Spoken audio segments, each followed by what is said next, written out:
बिस्मिल्लाहिर्रहमानिर्रहीम। अस्सलाम वालेकुम व्यूअर्स, उम्मीद करती हूँ आप सब खैरियत से होंगे। आज मैं आपके लिए एक और नई वीडियो लेकर आई हूँ। वीडियो की तरफ जाने से पहले प्लीज़ मेरे चैनल को सब्सक्राइब कर दीजिए। आज की वीडियो मेरी बाकी वीडियो से हटकर है, ज़रा डिफरेंट है। आज मैं आपको बताने वाली हूँ मैयत को कुरान पाक पढ़कर कैसे बख्शा जाता है, या हम कौन से ऐसे काम करते हैं जिसका सवाब हमारे प्यारे जो अल्लाह के पास चले गए हैं उनको पहुंचता है। हम कैसे उन लोगों को खुश कर सकते हैं, अपने कौन से अमाल हैं जो उन लोगों के लिए सदका जारिया बन सकते हैं या हम उन लोगों को खुश कर सकते हैं। चलिए चलते हैं वीडियो की तरफ। नबी करीम सल्लल्लाहु अलैहि वसल्लम के पास एक शख्स आया और कहा, अल्लाह के रसूल, मेरे वालिद इंतकाल कर चुके हैं, अब क्या चीज़ें हैं जो इनको मिलेंगी मौत के बाद भी। तो आप सल्लल्लाहु अलैहि वसल्लम ने फरमाया, जब इंसान मर जाता है तो सिवाय 3 चीज़ों के इसके कुछ भी नहीं मिलता। पूछा गया वो क्या है, तो पहली चीज़ बयान की और कहा सदका जारिया।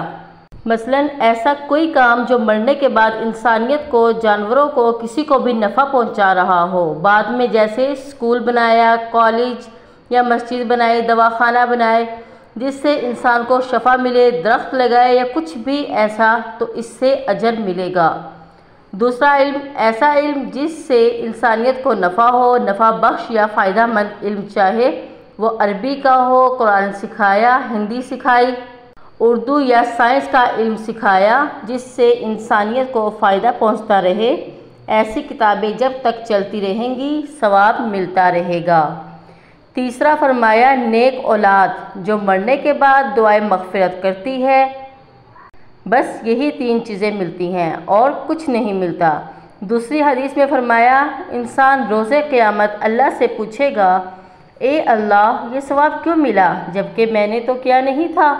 अल्लाह कहेगा, ये तेरी नेक औलाद है जो तेरे लिए दुआ करती थी और इसके बदले मैं तुझे ये सवाब मिला है। अगर वालिदैन की हज या उम्रे की नीयत हो तो उनकी जगह हज या उम्रा करें तो वालिदैन को सवाब मिलेगा। इस हदीस में कुरान या नमाज़ों का जिक्र नहीं है, तो नमाज या कुरान पढ़कर बख्शने से सवाब नहीं मिलेगा। कुछ बदनी इबादतें ऐसी हैं जो इनका करना लाजमी है, कुछ ऐसी हैं जो औलाद भी कर ले तो वालिदैन को सवाब मिलेगा।